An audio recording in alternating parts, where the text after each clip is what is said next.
In recent years, I've noticed that more and more people gravitate towards designer brands and designer items, especially younger people, but not just them. Long gone are the days when luxury brands were only worn by super rich people, the top 1%, or celebrities. And while it's not new that heavy branding or flashy logos attract primarily the financially insecure, I have seen this phenomenon extend across all social classes recently. Let me know if you disagree, but I think nowadays almost all regular people, certainly all influencer type people, seem to have vast collections of designer bags or designer watches, which certainly wasn't the case in the past. I found this development quite interesting, and I think it's caused by multiple factors.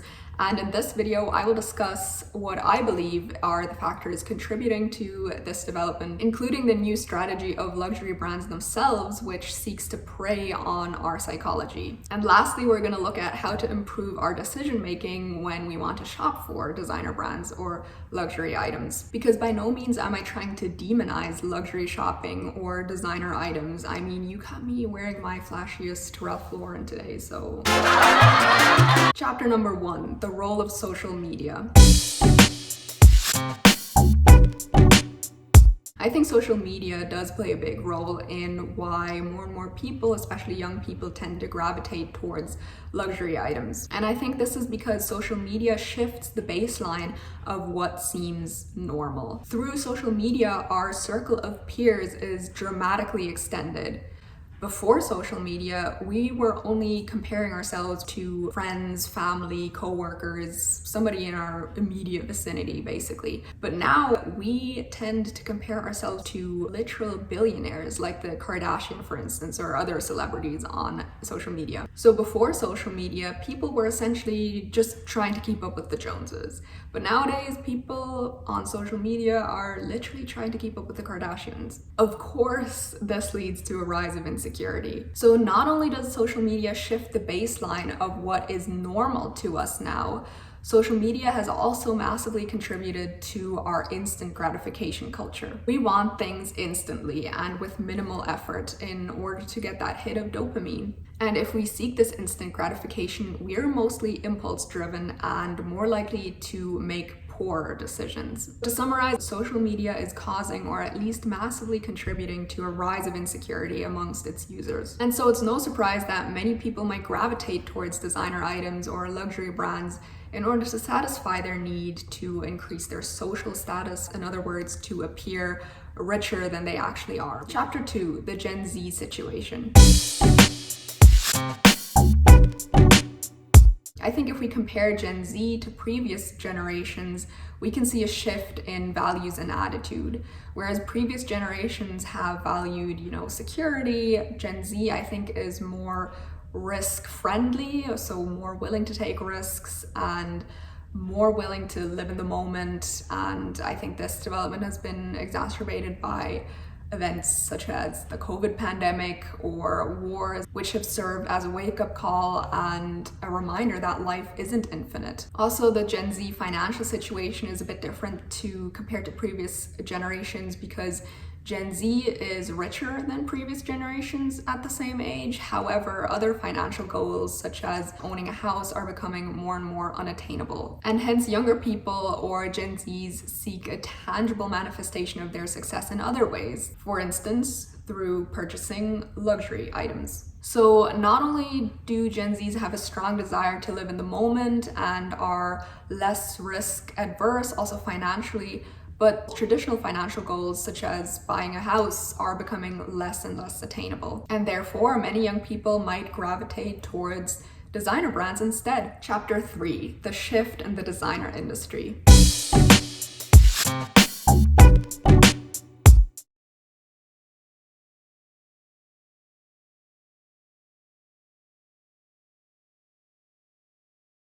So what do I mean by shift in the designer industry? Luxury brands are shifting their target group from actual rich people to a much poorer and more insecure and younger demographic. Luxury brands prey on the psychology of these groups because these groups are the most vulnerable. Why? Because these people are most likely to be insecure about their social or financial status. And therefore, these people are the ones who feel the most need to overcompensate and flaunt their non-existent wealth. Nowadays, luxury brands don't target the rich, but the people who feel the need to look rich in order to increase their prestige or social status. Let's go back and think about what luxury actually is. When I think of luxury shopping, I think of quality pieces first and foremost. Quality craftsmanship, high quality materials, stitching. Next, I think of comfort.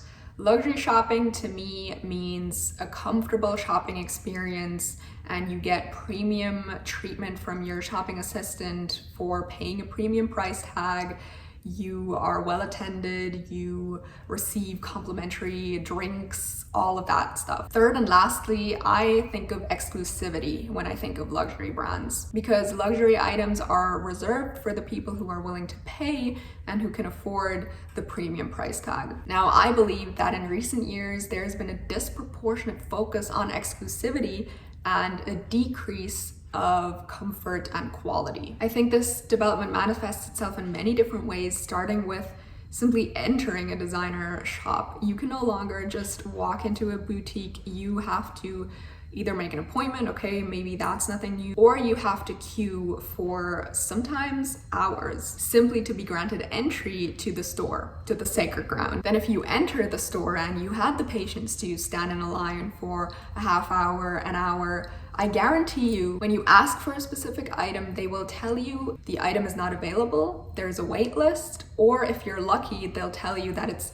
the last item in store and that it's one of their most popular items, or something else to that effect. It's become increasingly common to be put on really long wait lists, to have to wait for months or a year. And honestly, that reminds me more of socialism and not luxury. And it's certainly not a comfortable experience. Moreover, many shopping assistants are instructed to be rude, are deliberately rude to their customers. And all of this is fully deliberate and a strategy to create the illusion that luxury items are very hard to obtain. And what this does is, you guessed it, it creates exclusivity. So what about quality? I'll talk more about this a little bit later, but we have seen massive decreases in quality when it comes to certain brands such as Chanel and Louis Vuitton. For instance, we've seen people who have had issues with the stitching of their bags and shoes that only lasted for one season. So if luxury brands decided to decrease both quality and comfort, why are these brands more popular than ever? And why are they generating more profit than ever? Because of this manufactured exclusivity. Now, exclusivity and even manufactured exclusivity are nothing new in the designer industry, but I think the extent to which brands rely on this is new. So why do brands do this? Well, first and foremost, scarcity creates desire. When items such as luxury items are made deliberately hard to obtain, this creates desire. This taps into the psychological principle of scarcity. People tend to value things more if they perceive them as hard to obtain. Next, I think owning a luxury item creates a community of insiders. This strategy is particularly effective with certain groups we discussed earlier, namely the new target groups of luxury brands. Luxury brands really prey and hone in on that insecurity and need to feel socially validated. And of course, luxury brands are primarily profit driven, so if they can get away with decreasing quality and comfort and still be more successful than ever, they're gonna do it. So far, we've discussed that luxury brands are getting really good at preying on our insecurities, which are fostered through social media, for instance. So how do we protect ourselves? How do we not fall into the trap of making impulsive decisions? Chapter 4, my guidelines for buying luxury pieces. Like I said, I'm not trying to demonize shopping for luxury items, and I personally also think that there are some really cool luxury pieces out there, and honestly, I actually endorse treating yourself every once in a while to, say, a luxury item if that's what floats your boat. I'm just saying that it's become easier than ever to fall prey to the new strategies of the luxury industry, and that it's more important than ever to really reflect on your motivation behind wanting to buy luxury pieces. Is it because you genuinely enjoy the piece or you enjoy collecting designer items? Or is it because you're desperate to create an illusion of wealth even though you cannot or can barely afford the piece? Before being manipulated into buying luxury pieces for the wrong reasons, or worse, living beyond your means, I would strongly encourage you to stop and think. And to make it really easy for you, I compiled 6 questions that I would and that I do ask myself before splurging on a designer item. So my rules for purchasing designer. Rule number 1, can I afford the piece? If I cannot comfortably afford 5 of them, I can't afford it and I cannot purchase it. Number 2, how much money, aka time of my life, would I be sacrificing if I bought this? I like to use a compound interest tool, just Google compound interest tool, in order to find out how much money and therefore time of my life I would actually be sacrificing if I purchased this item. In other words, what would I have made if I had invested that money I was gonna spend on the designer item into the stock market after 30, 40 years? And then if you still decide it's worth it, go ahead. Number 3, does my style actually align with the brand, or is it just the logo I'm after? Luxury brands have different branding and a different image. For instance, Chanel wants to create a very feminine, Parisian, and classy vibe, versus Balenciaga is more dark, industrial, androgynous. So I don't think you should have both Chanel and Balenciaga in your wardrobe unless it's a conscious style decision, and you are of course allowed to wear different styles. It's worth being aware of the image the brand wants to create and the style of the brand, and if that really fits with your personal style, as opposed to gravitating towards Chanel and Balenciaga simply because they're a designer or considered expensive. Number 4, would I still buy the item if nobody knew how much money I spent on it? If yes, that's a green flag. If no, I would reconsider the purchase. Asking yourself this question also ensures that you're not simply after the logo and you're actually interested in the piece, even if it didn't have a logo. Number 5, would I still buy the piece if I had never seen anybody on social media or any influencer or celebrity wearing it? Oftentimes, I think many people are influenced into buying stuff they actually don't need because aesthetics do a really good job in convincing them or romanticizing that particular lifestyle.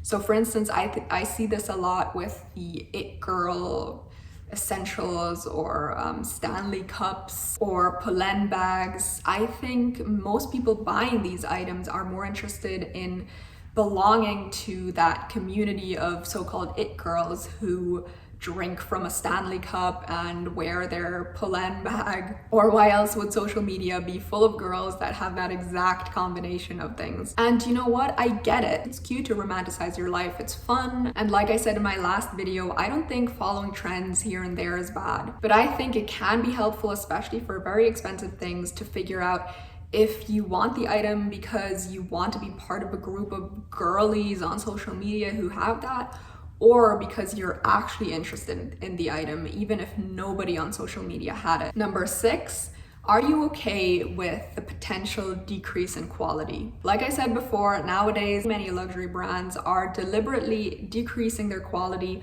while still increasing their prices. And yes, I'm looking at you, Chanel. And I can only assume that this is done in order to maximize profit by decreasing production costs, or even to increase exclusivity further.